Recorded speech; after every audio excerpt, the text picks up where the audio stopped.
savez qu'auparavant, sur un tout dossier, moi j'avais rencontré le président de la HAC une semaine avant.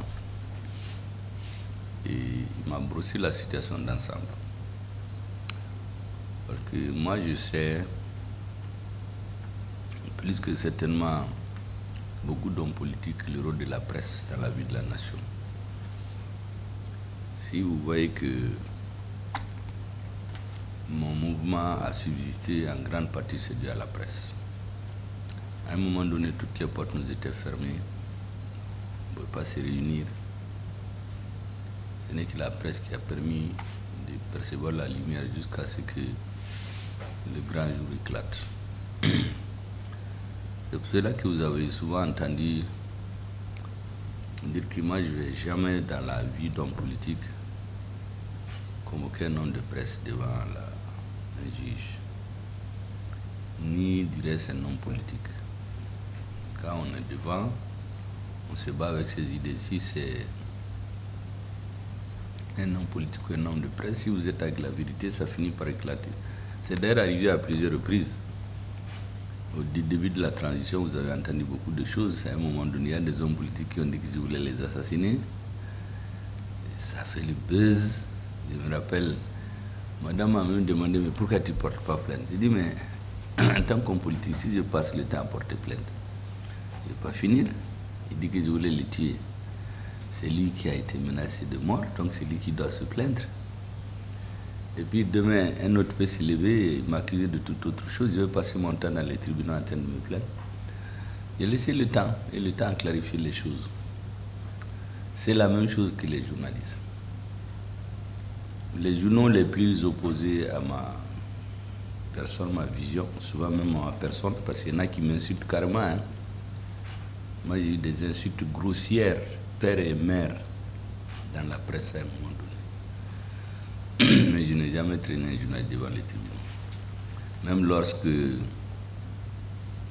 ils ont violé la loi, parce qu'il y a des journaux qui ont refusé de publier des droits de réponse de mon parti, j'ai demandé juste de noter ça et on continue. Parce que mon opinion, c'est que la presse est un apprentissage. La presse, c'est comme une nation, on ne peut pas la construire en 2, 3, 4, 5, 6 ans. Il faut des années pour qu'elle se professionnalise.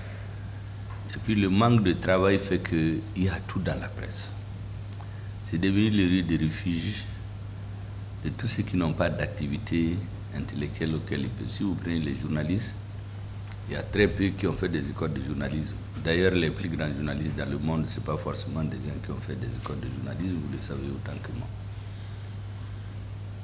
Ça, c'est pour la vision globale. Maintenant, pour les principes, je vous ai dit que, effectivement, la presse a besoin de temps, de soutien pour avancer. C'est là que l'aide à la presse, par exemple, me semble être quelque chose de très important. Mais vous savez, concernant l'aide à la presse, à mon arrivée ici, ce qui s'est passé, j'ai rencontré le représentant de la presse. Je lui ai simplement dit qu'il est bon de me faire le point de tout ce que l'État a mis dans la presse. Où c'est parti, qui a eu quoi. Un tableau comme ça me donne plus d'arguments pour aller défendre le dossier. Bon, je crois que je me suis trompé, ce n'était pas les habitudes. Parce que les habitudes, tout se réglait un peu. Moi, je ne suis pas dans ça. Bon, après, ça a suscité beaucoup de débats, il y a eu des volets de bois verts, beaucoup de choses ont été dites sur moi, je n'ai rien dit du tout. Il y a même un journaliste qui est rentré dans ma vie de famille et tout le monde a demandé de m'amener en justice, je ne l'ai pas fait parce que ce qu'il a fait, ce n'était pas vrai. Il s'attaquait même à ma famille en pensant me faire mal. Je crois que c'est les habitudes. Vous savez, les hommes politiques ici, comme les gens ne sont pas très clairs, dès qu'on les attaque dans la presse, ils se précipitent pour voir les journalistes se négocier avec lui, pour calmer les choses, bon, avec ce que vous savez. Moi, je ne suis pas dans ça. Si quelqu'un a ses convictions, il faut le laisser se battre avec ses convictions. S'il se rend compte qu'il s'est trompé, il recule. Mais si on continue à amadouer les gens, acheter leur silence ou leur complaisance, à terme, ce n'est pas une presse qu'on construit. On va construire juste des gens qui font la publicité d'une personne. Chez nous, c'est toute la société qui était comme ça. Les partis politiques, c'est la même chose. Moi, j'ai l'habitude de recevoir des partis au sein desquels personne ne travaille. Moi, je leur ai demandé, mais comment vous pouvez entretenir un parti si personne n'a du travail? Mais c'est des partis, souvent, le pouvoir crée. Les médias aussi, c'est comme ça. Donc, il y a beaucoup de pression. Par exemple, quand on faisait les assises nationales, il y a beaucoup qui ont posé des conditions. Pour qu'ils viennent, il faut certaines choses. Moi, je ne suis pas habitué à ça. Je dis, les gens viennent parce qu'ils sont convaincus ou ils ne viennent pas. On a fait les assises au grand bonheur des Maliens, ça s'est bien passé. Bon. J'ai aussi l'habitude de dire la vérité aux uns aux autres. La première fois où j'ai rencontré les partis politiques ici, j'ai expliqué ce que nous entendons faire pendant la transition. Il m'a été répliqué que le rôle d'un gouvernement de transition, ce n'est pas de réformer un pays, c'est de faire des élections et s'en aller. Effectivement, c'est le discours ambiant au niveau de la communauté internationale. C'est ce que j'appelle les discours spécieux. Quand tu les écoutes, ça paraît juste. Mais au fond, il y a des idées cachées. En ce moment, je leur ai dit, vous savez, chaque transition a les conditions qui ont présidé à sa survenue. Il faut s'attaquer à ces problèmes-là. Si vous ne résout pas ces problèmes, on se prépare pour faire des élections, on va retomber dans les mêmes travers. Ce jour-là, certains ont même contesté la légitimité du président. J'ai posé une simple question. J'ai dit, bon, prenez l'exemple des militaires qui meurent au front. Nous n'avons même pas un avion pour les transporter. On n'a pas d'hélicoptère pour se battre. On ne peut même pas acheter des lunettes à vision nocturne. Or, moi, je sais que le budget a été voté et sorti des caisses de l'État. Donc, c'est parti quelque part. Je dis, est-ce qu'on peut faire des élections sans avoir réglé cette question? Je dis non. C'est en ce moment que j'ai dit, moi, je sais ce que l'argent est devenu. On sort l'argent pour acheter 6 hélicoptères. On n'a que 4. 2, disons. Les 4, l'argent a été subtilisé. Les 2 qu'on a réussi, c'est des vieux hélicoptères qui appartiennent à des sociétés privées de minières qu'on repeint et on revend au Mali au prix du neuf. Or, je sais que l'argent a été débloqué du trésor voté par les députés pour 6 hélicoptères neufs. On a commandé 6 avions. L'argent des 4 a été subtilisé. On a reçu 2 avions sans les options, donc il ne peut pas faire les batailles nocturnes. Ce sont devenus des simples avions de transport. Nous avons acheté un avion de transport, payé cash à un gouvernement européen. Ils n'ont pas livré parce qu'il y a la technique de bloquer les choses pour faire du chantage. Je donne des exemples qui annuient ceux qui m'écoutent tout le temps. Je prends le cas d'Ndeliman. C'est une base militaire financée par la MINUSMA, construite par Barkhane. Mais comme par hasard, ils ont oublié de faire un forage. Donc les gens n'ont pas d'eau. On sait que l'eau, c'est la première denrée alimentaire de l'homme, à fortiori dans le désert. Donc les soldats sont obligés de sortir, aller dans les hameaux, chercher de l'eau. Les terroristes les étudient, et un jour ils tombent sur eux. Ils les assassinent tous au puits. Ils prennent le camion, ils mettent des bonbons d'explosifs, ils vont rentrer dans le camp. Ils font exploser, tuent la plupart des soldats. Ceux qui survivent font 7 heures de temps en train de demander des appuis. Pas d'appui parce que MINUSMA, Barkhane qui ont des avions disent qu'ils ne sont pas venus pour se battre jusqu'à ce que tous les soldats meurent. Je dis, est-ce que honnêtement, celui qui a la base de ces choses-là. Je le connais, il me connaît. Et si je peux dire qu'on passe par tête et profit et faire des élections. Parce qu'un hélicoptère peut-être 30 milliards, quelqu'un qui détourne 4. Pendant les élections, il peut prendre 1 milliard, il va voir les gens dépenser l'argent. Ma vieille grand-mère qui est au village, elle a fait, on lui donne 1 kilo de riz, il vote pour le kilo de riz, il ne vote pas pour les idées du candidat. Il dit donc ce système ne peut pas prospérer. En tout cas, moi, ce n'est pas ma vision. C'est en ce moment que j'ai sorti la boutade, je disais à un bébé malien, on dit rassembler les Maliens rassemblés. Je dis vrai, un bébé douda qu'il en fait, mais un bouddha qu'il en fait. Bébé Wikada fait. Bon, après, on a été dit en ville que j'ai insulté les partis politiques, je ne les respecte pas. On a tellement répété que c'était un cri à ça.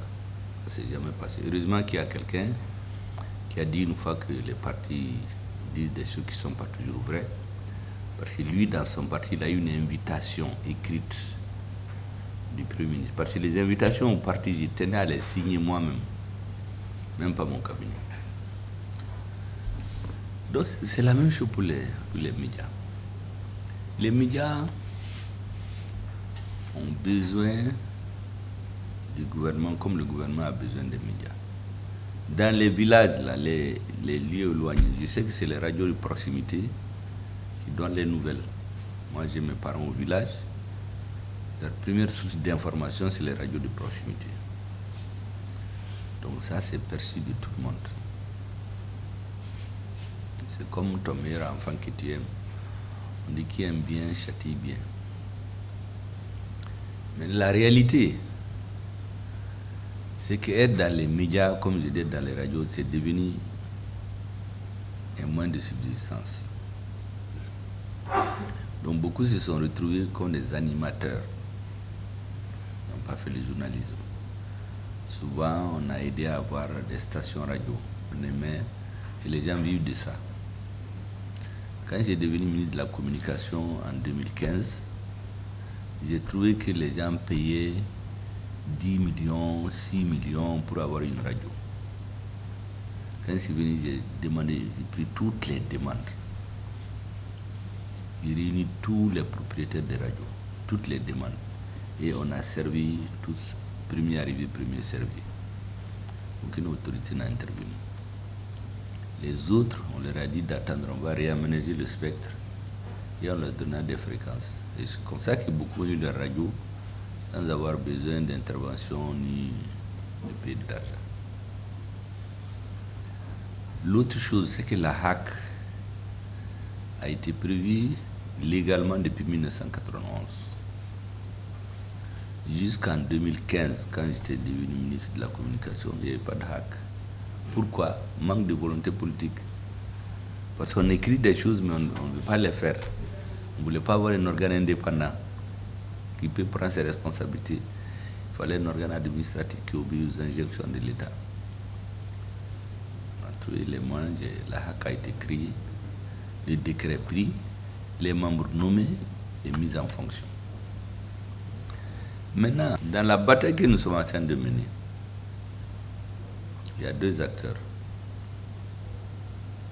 Dans la bataille contre le terrorisme, c'est vrai, il y a les militaires qui se battent, mais il y a la guerre informationnelle.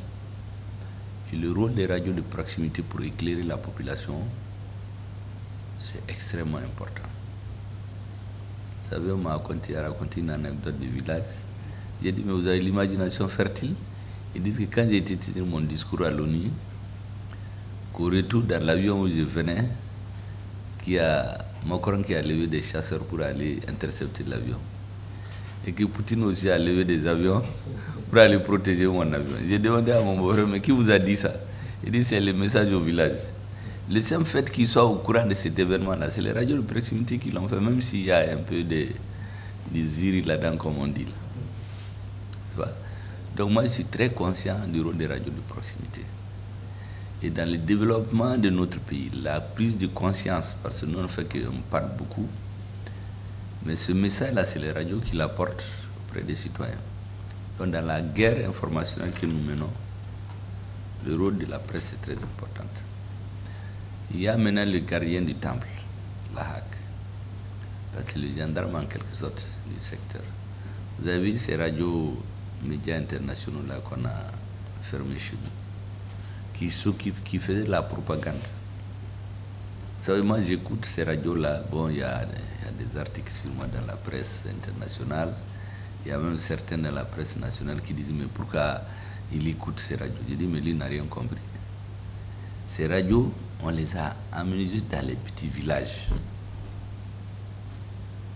pour intoxiquer la population. Vous savez, il y a un ambassadeur ici, quand on a expulsé un diplomate qui se mettait à semer la discorde au Mali. Parce qu'il disait aux gens, ne vous entendez jamais avec le gouvernement. Parce que s'il y a un accord, on ne peut pas prendre des sanctions. Quand on a eu les preuves, on l'a expulsé. Ils ont dit, ouais, ils vont le remplacer. Ils ont traîné pendant un mois. Ils étaient en train de mettre le feu. Finalement, on l'a expulsé. Il y a un ambassadeur qui est venu faire son avocat. Je lui ai dit que ce monsieur, il s'occupe des activités incompatibles avec sa mission officielle. Et il n'est pas seul.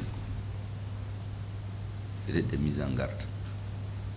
Quelque temps après, j'ai demandé au ministre des Affaires étrangères de le recevoir, de lui dire d'arrêter ses activités subversives. Parce qu'il réunissait des groupes de Peuls, des jeunes tamasheks, des jeunes arabes, des jeunes de l'ethnie où théoriquement on dit qu'il y a les terroristes. Il leur dit, vous savez, dans la doctrine des Russes, celui qui détient les armes sans l'État, il est un terroriste. Donc si les Russes viennent ici, ils vont exterminer votre communauté. Donc il faut vous révolter contre eux. On leur a dit d'arrêter, ils n'ont pas arrêté. Quand leur président s'est mis à attaquer notre président, on l'a renvoyé. À l'aéroport, là, il est parti. C'est Moulika Fanka. Après, il y a d'autres médias qui sont rentrés dans la propagande. Imaginez un peu au moment de l'embargo. Il y a quelques pays qui nous ouvrent leurs frontières. Il y a des services spéciaux d'un pays qui font des crimes à la frontière. Ils éliminent des citoyens. Et ils se précipitent pour dire que c'est l'armée malienne. Pour qu'on nous ferme les frontières. Nos autorités ont levé une équipe composée de ceux qui travaillent dans le domaine, conduite par le ministre des Affaires étrangères. On a été là démontrer que là où il y a eu les morts, là, ça n'a rien à voir avec là où l'armée a intervenu. Mais entre-temps, les gens ont parlé. Et cette radio dit que l'armée allait exterminer un village, que les ressortissants du village ont été obligés de fuir dans la forêt, ceux qui ne sont pas morts. Et imaginez-vous, on fait croire que ceux qui ne sont pas morts là sont revenus après. Ils auraient ouvert des tombes, des fosses communes. Et là-dedans, ils ont découvert 2 citoyens d'une nation donnée. Tout cela passe dans les médias, les gens l'écoutent partout dans le monde. On vérifie, c'est des gens qui parlent, ils sont ici. Le téléphone, ils disent ce que les autres veulent entendre. Et puis ça, on le diffuse dans le monde. Et donc, quelqu'un qui n'est pas là, qui n'a pas la même capacité de discernement, il va croire.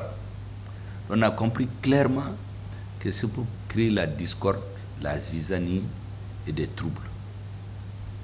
C'est-à-dire, ça, c'est en dehors de l'activité. C'est pour cela que moi, je suis surpris que certains disent pourquoi je les écoute. Moi, j'écoute toutes les radios internationales qui émettent sur l'Afrique tous les matins. Parce qu'il y a beaucoup d'informations que j'apprends là-bas. La dernière fois, quand l'école est ouverte chez nous, il y en a qui ont saboté l'ouverture de l'école. Mais il y a d'autres qui ont salué des gens d'une localité donnée en disant que l'armée a fait un travail de stabilisation dans cette zone, au point que même des citoyens d'autres pays qui viennent ont été scolarisés chez eux. Donc ça vaut des félicitations à notre armée. Mais quand tu écoutes l'autre radio là, ils disent non, non, non, il y a des lieux où les écoles ne peuvent même pas être ouvertes. Inondation ou pas inondation. Dans d'autres lieux, c'est l'insécurité. Donc pour dévaloriser, j'ai dit au ministre de l'Éducation, il m'a dit effectivement, il y a un parent à Kaola qui l'a appelé pour lui en parler. J'ai dit, bon, moi je les écoute, je sais ce qu'ils ont dit. Donc ça permet de savoir beaucoup de choses. c'est pour vous montrer l'importance des médias, surtout pour un décideur et un homme politique. Mais la HAC, quand je l'ai interrogé, il m'a dit un certain nombre de choses. Il m'a dit qu'eux, ils ont été mis en place par la loi. Et ils travaillent suivant la loi. S'il y a des questions de discernement à faire, c'est des souplesses dans la collecte des redevances, ainsi de suite. Mais il faut avouer qu'il y a des radios, je ne dis pas où, les gens se sont installés dans l'informel. C'est-à-dire on ne paie rien pendant des années. Bon, ils ont décidé de mettre de l'ordre. La seule chose que j'ai demandé, ce qui était normal, parce que c'est une autorité indépendante, on ne peut pas lui dire de faire des choses, c'est la souplesse. Quand quelqu'un dit, je ne peux pas payer tout de suite, mais je fais un moratoire. Normalement, je crois qu'il n'y a pas de problème à la HAC, en tout cas ce que j'ai appris. Mais quelqu'un qui dit je ne paye rien, ça c'est notre débat. C'est au niveau du gouvernement peut-être qu'il faut prendre une disposition générale pour dire que sur une période donnée, on ne peut pas en ce moment la HAC peut l'appliquer. Mais d'elle-même, elle ne peut pas y dicter les lois. Donc tout ce qu'on peut leur demander, c'est la souplesse dans la façon de faire. Concernant les médicaments, il m'a envoyé un dossier complet parce que je me suis informé sur ces questions, où il y a des documents du ministère de la Santé. Quand le ministère de la Santé interdit quelque chose, c'est difficile de le faire. Moi, chez moi, j'ai des parents qui sont venus. Ils ont une fille, je l'ai soignée pendant des mois. Les médecins m'ont dit qu'ils ne trouvent pas de solution. Ils veulent me dire qu'eux, ils veulent utiliser les médicaments traditionnels. J'ai dit attention. Le premier ne peut pas se mettre dans ça. Parce que s'il y a des accidents, personne n'est responsable sauf lui. Ce que je peux donner, je vous donne de l'argent, vous partez au village, de là-bas vous pouvez aller au Niger, au Nigeria, vous faites les médicaments traditionnels. Et ça ne peut pas se faire sous mon autorité. Parce qu'il y a des risques. Si le premier se met dans ça, ça veut dire que ce que le ministère de la Santé a écrit, il ne le respecte pas. Et finalement, je leur ai donné leurs moyens, ils sont partis. Donc, le président de la HAC, ce qu'il m'avait dit, c'est que si demain les lois changent, il n'y a pas de problème. Mais si la loi ne change pas, c'est extrêmement difficile pour lui d'aller contraire à cette loi. Parce que quelqu'un qui n'est pas dans cette logique peut se plaindre contre eux, c'est-à-dire qu'ils ne font pas leur travail. En réalité, devant des arguments qu'on s'en oublie de rendre les armes. Par contre, la souplesse quant au paiement de redevances, il a pris l'engagement qu'ils vont faire ce qu'ils peuvent. Maintenant, celui qui dit qu'il ne paye pas du tout, ça c'est notre débat. Je crois que il ne peut que prendre une décision politique. En ce moment, je crois que la meilleure formule, c'est de recenser l'ensemble des radios qui sont dans cette situation. De faire examiner ça par le ministère chargé de la politique de la communication. Et qu'une décision politique soit soumise. Une fois qu'elle est prise, la HAC va se conformer. Mais si elle n'est pas prise, la HAC à elle seule, personne ne peut leur donner des injonctions. Celui qui le fait derrière, c'est mal fondé. Donc je pense que la meilleure formule, c'est une décision politique. Et ça, il faut le faire de façon plus scientifique. Vous savez, en Europe, quand les syndicats demandent une augmentation, ça truc, ils ont tout étudié. Ils viennent avec leurs papiers pour démontrer les choses. Les gens ne se lèvent pas comme ça pour dire qu'on veut des augmentations de 50, 20%. Donc, si ce que vous dites peut se démontrer, en ce moment, c'est une décision politique. En ce moment, c'est votre ministère qui plaide la cause de ses administrés auprès du gouvernement. Et en ce moment, ce qui est certain, il aura un avocat. Et le président tel que je le connais, les médias, les femmes, les enfants, il est très sensible à ces trois catégories. Et les personnes vivant avec le handicap. Je sais qu'il a eu à faire même des gestes à un moment donné concernant les médias, je ne rentre pas dans les détails. Même si compte rendu ne lui a pas été fait. Donc il faut faire un travail scientifique, démontrer la faisabilité de ce que vous souhaitez. Je dis ça pourquoi? Parce que moi, je veux que les gens sortent de la volonté du chef. Ils quittent, on met les choses en cause. J'ai l'habitude de dire ici au ministre, vous savez, dans un État, il y a Dieu, il y a le peuple, il y a les lois. Quand une loi n'est pas bonne, on la change. Quand il y a une mesure, on prend. Si, dès qu'on a le pouvoir, on fait ce qu'on veut, on ne fera jamais rien de stable. Parce que dès qu'on quitte, celui qui vient va faire ce qu'il veut aussi. Donc, ce que moi je pense, vous avez une grande capacité de lobbying. Ou, concernant les médicaments, je pense que les discernements à faire entre... Le président de la HAC est allé jusqu'à me dire que si quelqu'un vend les médicaments, ils ne sont pas au courant. Il ne peut pas faire le gendarme. Mais il ne peut pas autoriser une radio de devenir une pharmacie. C'est lui qui va être... On va lui taper sur les doigts après. Qu'est-ce que je veux dire? Il est allé, il a fait un dossier complet qu'il m'a envoyé. Moi, je l'ai lu du début à la fin. Donc, s'il y a des lobbying à faire, c'est auprès du ministère de la Santé, auprès du ministère de la Communication. C'est à eux de prendre à bras le corps sur le plan politique et le soumettre au Premier ministre ou au Président. Une fois qu'une décision est prise, par exemple, dire qu'on suspend les redevances pendant 2 ans, la HAC ne peut que l'appliquer. Mais si la HAC même dit qu'elle va suspendre les redevances, d'autres vont payer, d'autres ne vont pas payer, vous allez voir, ils ne pourront plus arbitrer. Ça va être plus difficile. Mais si c'est l'État qui prend une mesure générale, dit bon, à cause de l'insécurité, des coupures de courant, de beaucoup d'autres considérations, pendant une période donnée, il ne paye pas, ou bien ce qu'il doit payer, l'État le paye à la HAC. Parce que la HAC aussi vit de cette dépense-là. N'est-ce pas? Ça, je pense que c'est la meilleure démarche. C'est ce que moi je vous aurais conseillé. Là où les décisions politiques sont prises, chez les ministres, le Premier ministre et le Président, c'est là-bas qu'il faut, c'est à cette porte qu'il faut taper. C'est pourquoi votre démarche est juste, elle est bonne. Peut-être ça va vous donner même des militants, parce que toutes les radios, ils sont dans ce cas, qui savent que vous êtes en train de faire l'avocat pour elles. Elles ne vont pas être insensibles. Je sais qu'il y a aussi cette bataille entre les syndicats. Parce que quand un syndicat dure, ils ont administratif, ils connaissent les gens, on a peur d'eux, ils sont dans les institutions. Souvent, ils ont tendance à oublier la base. Ça arrive. Bon, donc, il y a des nouvelles forces qui émergent. Comme le pluralisme est autorisé chez nous, donc vous aussi, vous cherchez des militants en vous battant pour les intérêts des radios privées. Je crois que c'est une démarche qu'on ne peut pas vous reprocher. C'est une démarche normale.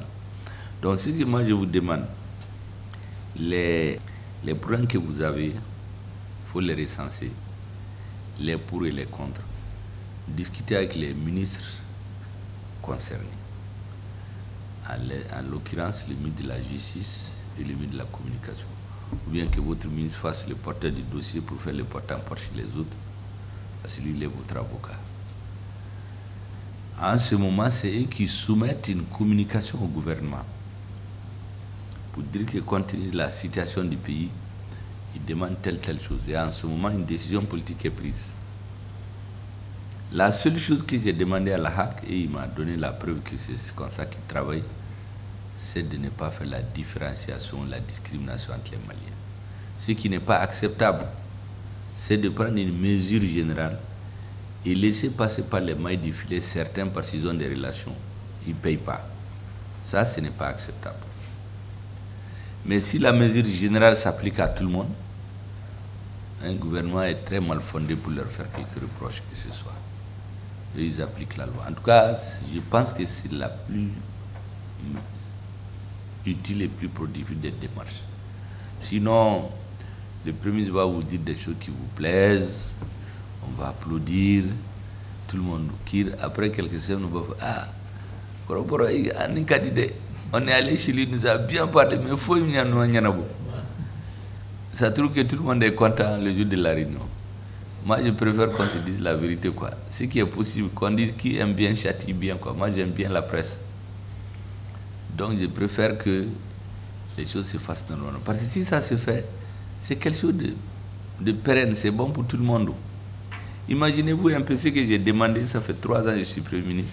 Si j'avais eu le point de ce que l'État a dépensé pour la presse, à qui on a donné, combien, avec ce dossier, je peux aller faire le procureur ou l'avocat chez le président et auprès du ministère des Finances.